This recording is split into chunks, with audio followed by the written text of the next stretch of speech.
দেখছেন কলকাতা টিভি। ভাস্বতী রয়েছে আপনাদের সঙ্গে। আর যে খবরে নজর রাখবো, তিনজন ছাত্রীকে জিজ্ঞাসাবাদ পুলিশের। তিনজন ছাত্রী জানায়, বাথরুমের দিকে যখন যাচ্ছিল ওই ছাত্রী হেল্প করে চিৎকার করছিল, তারপরেই অনেকে মিলে ওই ছাত্রীকে পুকুর থেকে তোলে। যাদবপুরের যে ঘটনা, সেই ঘটনায় সিসিটিভি ফুটেজে দেখা হচ্ছে এই ছাত্রীর পর আরো তিনজন মেয়েকে পুকুরের দিকে যেতে দেখা দিয়েছে, এমনটাই বলা হয়েছে। সিসিটিভি দেখে যেমনটা জানা গিয়েছে, এবং তারপরেই ওই ছাত্রী হেল্প করে চিৎকার করে ওঠে।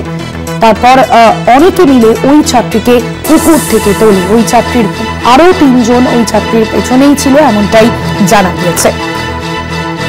পুলিশের জিজ্ঞাসাবাদে এমনটাই তথ্য উঠে আসছে। যাদবপুরে পড়ুয়ার রহস্য মৃত্যুতে একাধিক তথ্য সামনে আসছে, এবং ইতিমধ্যেই জিজ্ঞাসাবাদ চলছে। জিজ্ঞাসাবাদে একের পর এক তথ্য সামনে আসছে। পুকুর পার দিয়ে হেঁটে যাচ্ছিলেন যাদবপুরের ওই ছাত্রী। রাত্রে 4 নম্বর গেটের সামনে দিয়ে বা কি করছিলেন তিনি, একাধিক বিষয়ে নজর রাখা হচ্ছে। সিসিটিভি ক্যামেরা খতিয়ে দেখা হচ্ছে। ঠিক কিভাবে তার মৃত্যু হলো, এই গোটা বিষয় খতিয়ে দেখছে পুলিশ। এখনো পর্যন্ত সেই বিষয় স্পষ্ট নয়। আপাতত 4 নম্বর গেটের সামনে যে 3টি সিসি ক্যামেরা, সেখানে নজর রয়েছে।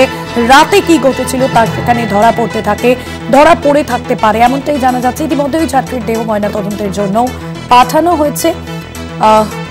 শুক্রবারই বিশ্ববিদ্যালয়ে যায় ফরেন্সিক টিমের আধিকারিকরা। রিয়া মাঝি রয়েছেন আমাদের প্রতিনিধি ফোন লাইনে। রিয়া, পুলিশের জিজ্ঞাসাবাদ চলছে এখনো পর্যন্ত। তিনজন ছাত্রীকে জিজ্ঞাসাবাদে এখনো পর্যন্ত কি কি তথ্য সামনে আসছে?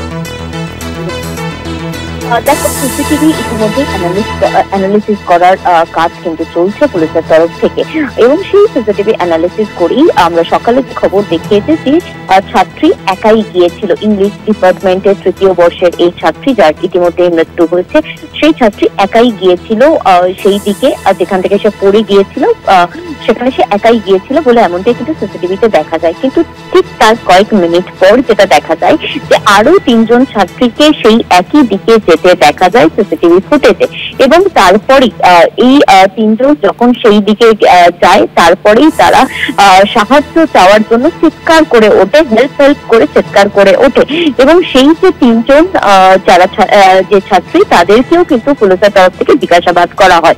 এবং সেই জিজ্ঞাসাবাদে পুলিশকে এই 3 ছাত্রী জানায় যে তারা ওয়াশরুম যাচ্ছিল, যেহেতু সেটা ওয়াশরুম সাইডের এরিয়া, ইউনিয়ন রুমের একদম পাশে 4 নম্বর গেট থেকে ঢিলছড়া দূরত্বে সেই পুকুরের পাশ দিয়ে তারা ওয়াশরুমে যাচ্ছিল, এবং ওয়াশরুমে যেতে গিয়ে তারা লক্ষ্য করে যে এই মৃত তরুণী সে পড়ে গিয়েছে পুকুরের মধ্যে। তা দেখার পরেই তারা চিৎকার করে, এবং চিৎকার করে যতক্ষণে লোক জড়ো হয়, এবং সেখান থেকে আরো যারা পড়ুয়ারা ছিল, তার সহপাঠীরা ছিল, তারা সবাই মিলে তাকে সেখান থেকে তোলে। পুকুর থেকে তোলার পরে তাকে ইমিডিয়েট কেপিসিতে নিয়ে যাওয়া হয়, এবং নিয়ে গেলেই তাকে মৃত বলে ঘোষণা করা হয়। এবং যেটা পুলিশ অনুমান করছে, এই পুরো ঘটনা যে পিএম রিপোর্ট ইতিমধ্যেই সামনে এসেছে, যেহেতু এই জায়গা যেখান থেকে তরুণী পড়ে গিয়েছিল, সেখানে পুকুরের পুরোটা রেলিং দেওয়া থাকলেও একটা অংশে রেলিং দেওয়া ছিল না, এবং সেখান থেকেই অ্যাক্সিডেন্টালি পড়ে গিয়েছিল এই তরুণী বা এই ছাত্রী বলেই মনে করছে পুলিশ আধিকারিকরা, এমনটাই কিন্তু অনুমান করছে। ধন্যবাদ জানাবো রিয়া।